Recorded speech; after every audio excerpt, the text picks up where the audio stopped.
One of the biggest news of this year in the car market, the VW ID. Bus, the all-electric microbus. Thomas with Autogefühl, and today we're already going to drive this one, see how that one goes. It's very interesting because it's kind of unique on the market. This is still a camouflage launch paint. Subscribe to our channel if you haven't done so far to see the final paint very soon. But already today, not only driving but also all the details in the technology, battery and so on. Let's go. Huge VW logo here. There's a special background story on that one. We'll also clear that for you in another design video. But you can see they kinda went for a retro design, not 100% like this, wall design from the T1. Also for crash safety, they had to do like something of a hood. Then the headlamps, no round though, but more in the ID design language. Here, optional with the IQ Light, the Matrix LED. But overall, a very likable design, a friendly face for the ID. Bus. And it is actually very interesting because it will be available in the short wheelbase and also in the long wheelbase. We have here today the short wheelbase version, which is 4.71 m or 185 inches. And we can expect that the long wheelbase version will be like a little bit longer than both wheelbase and also the rear overhang. Here in the sidebar we can see the typical microbus form follows function to have most space on the inside. The battery size will be so far than 77 kilowatt hours net. We know it is also being used in the ID.4, for example. There you can score some 400 kilometers or 250 miles of range. This is the heavier vehicle, so probably it will then be a little bit less, but we're soon going to find out more about that. What's interesting is, well, very short front overhang. Here the 20-inch wheels, they will up to 21-inch wheels be available, the smallest one 18. But actually it's all about the rear, because this here is rear wheel driven. That makes a small turning circle of just 11 meters and also supposed to have a sporty driving experience. And how agile will it be? That's what I'm going to find out today later in this review. Here, let's finish out the exterior. IQ Light already begins here at the side. If you have that optional lighting, you also have it a little bit more spectacular from the lights right here. And then towards the rear, light strip goes all the way through. And once again, this typical box design. There is the EQV from Mercedes, but other than that, this is kind of unique on the market. And also pricing will be very interesting at the later stage. So will this one really change the EV market? What do you think? Tell me in the comments. Charging, 11 kilowatt AC or 170 kilowatt, that's new, DC. And then you'll have 5 to 80% state of charge in 30 minutes. So that's a big improvement to the current models due to new cell architecture from the batteries, and probably also other ID models will profit from that. This one also able to do bi-directional charging, so it can also give away the energy again. Not allowed to show you the interior just yet. This will also come very soon here on our Autogefühl channel. What I can tell you already is 204 horsepower from the first engine version that is to come, and 145 kilometers an hour or 90 miles per hour is the top speed. By the way, this one here will also return to the US, so with electrification, the US market will get the microbus again, just then only in the long wheelbase version, so not here in the short wheelbase version. Already the short wheelbase is around 3 meters of wheelbase, so really massive. And then you can pick in Europe between short and long wheelbase, and again, US the long wheelbase. And this is the passenger version actually, but just here wrapped with this with this foil. But there will be also a cargo version, so for commercial use, and this one will, for example, be here all wide out. This one only a short wheelbase, and it will not come to the US, which has some taxation regulations actually as a reason, because you have to pay an extra tax if you want to put commercial vehicles from Europe to the US. So US customers will have this one here as long wheelbase, and we in Europe, we can actually pick between both. Yeah, but what about the driving? Let's go.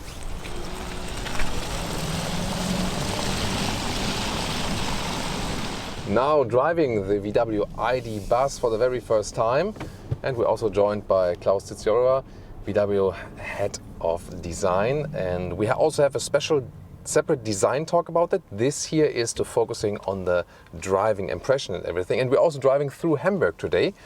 So it's actually a quite interesting test because, I mean, it's a long vehicle, but it's all electric now, low center of gravity with all of the batteries, rear-wheel drive, and the question is it also suitable for the city. And I have to say, from my first driving impressions, it handled so well and easily. Steering has a great and direct input. Here, for example, overtaking maneuver with a cyclist. Now some cobblestones here in the harbor city. Fairly comfortable from the suspension. Although we know that Klaus always puts the biggest wheels on the vehicles, right? That's true, but the big wheels also serve another purpose. If you still have enough rubber around it, it's delivering not only great proportions, it's delivering also a great driving comfort. Yeah, I mean, here so far, the compromise is actually quite good, because here when I do some lane changing, it's like immediate reaction from the vehicle. It feels really sporty, and I mean, we're driving this microbus, but it feels like a smaller vehicle actually. It's really agile to drive, and also if you compare, I mean, we've been driving the combustion engine versions of this one here for decades, and here we have the direct throttle input. It's smooth, it's not, let's say, too fast, 204 horsepower. So it's not that it would be, putting some too much G-force on the passenger. You know that feeling when you're a passenger in an EV and you're going like because of the recuperation and the strong power and so on. But here I think quite smooth on the passenger, isn't it? Yeah, for me, we are creating with EVs in general, but with this one specifically, a new type of relaxed driving. It's not, you're not this pushy, you have room around you. It's rather about traveling together and make the time that you travel special and cool. Also when we talk to each other, it's really silent. It's super silent. Yeah. Also, if you go fast, it's super silent. And yeah, for the interior design, this skateboard type platform that the MEB is delivering it's awesome. Yeah? The wheels are in the corner. You have a wider track. You have big wheels and tons of interior space, and a flat floor. How long had we to design something around this huge middle tunnels? So it's all gone. It's all now flexible storage space. And yeah, for me, again, the place to be, for comfortable traveling and having fun on the road, with the family, with friends, with your dog, with your surfboard in it or your bike. You can just roll it in and off you go. So this fun to drive approach of the ID bus is, from my point of view, great. Yeah, I think it's really relaxing. We talked earlier about making like a unique vehicle. There is nothing in, you could say like the EQV, like the electric V-Class, that would be the direct competitor. But here, you have a lot of these mid-size EVs now, like the VW ID4 and Ioniq 5, Kia EV6, almost everyone. Fisker now with Fisker, everyone's jumping on this segment. But here, still quite standing alone, having a lot of space on the inside, still already electric. Is it something where you say like, do you expect other manufacturers to also hop on this train, or do you think that, we will be alone on this one? Yeah, I think that there will be some competition in the future, because this recipe of delivering tons of interior space is of course a good one on the functional side. You can house 7 people plus luggage. That is an undeniable advantage of such a product, and there's a demand for this. So I guess the competition will also deliver something here, but nobody else can do this with so much sympathy and character, and nobody else has a history, the heritage with this great product. So we of course welcome the competition, and we will have a great time together. Just a quick acceleration from 0. Woo. Oh, and then all the transporters. I couldn't see the speed here now because I'm not allowed to show you that actually. So I can only take a look at that myself when I have the other cameras activated. Oh my God, that looks amazing! You will soon see it also. You know, you will soon also see it in the final version. I'm definitely not allowed to say yet, but again, you will soon see that. Today, really about the driving, and yeah, I'm still amazed of like how well it does drive, also in comparison to the combustion engines. It's really silent. It feels like a passenger car. At the same time, it delivers kind of the space of a commercial vehicle, and it handles so smooth and easy. That's to me the biggest thing. So also with this comfortable upright seating position and so on. So that's to me like the biggest thing. It's such a relaxing and smooth ride.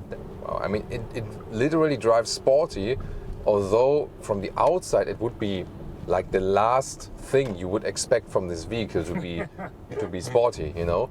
And I think that's that's definitely the biggest advantage here of the EVs, that you can have cars that are not sporty at all, actually by design or by nature, and make them kind of like sporty from the experience.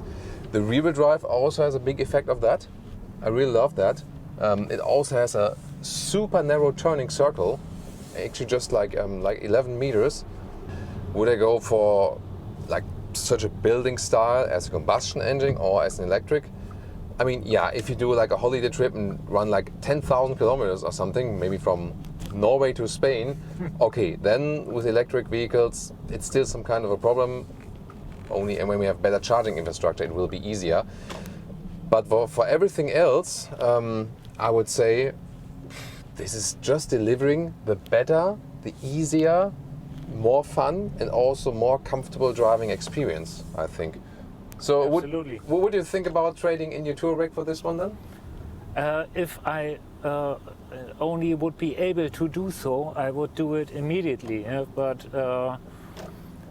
you can imagine that there's a long waiting list for guys who want to drive that thing, and customer comes first, of course. Oh, so even if you say like I want one, then accounting says nah. No, Thomas ordered one before. I might say that, but that not means that I get one. Oh, okay, interesting.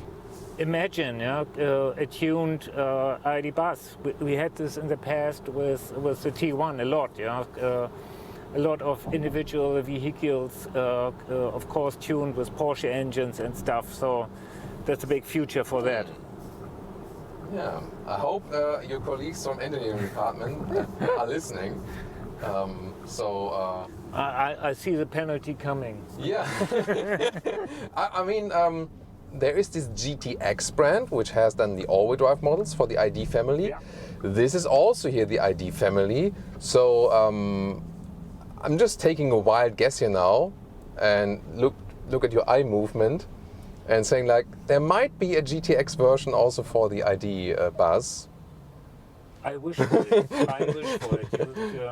And then maybe like GTX RS, then with, I mean, you have a lot of space here for additional electric motors, right, in the rear. What is right now is definitely, this is like a really convincing ride, and it can keep up with any other EV experience actually, although it's a completely different body type. And if you want to see more of Klaus and me talking about design and also about his job in general, we have a separate video on that. You can tune into this one. This is also very exciting. And of course, if you want to see more about the VW ID family, we also have more reviews for example, also from the ID3.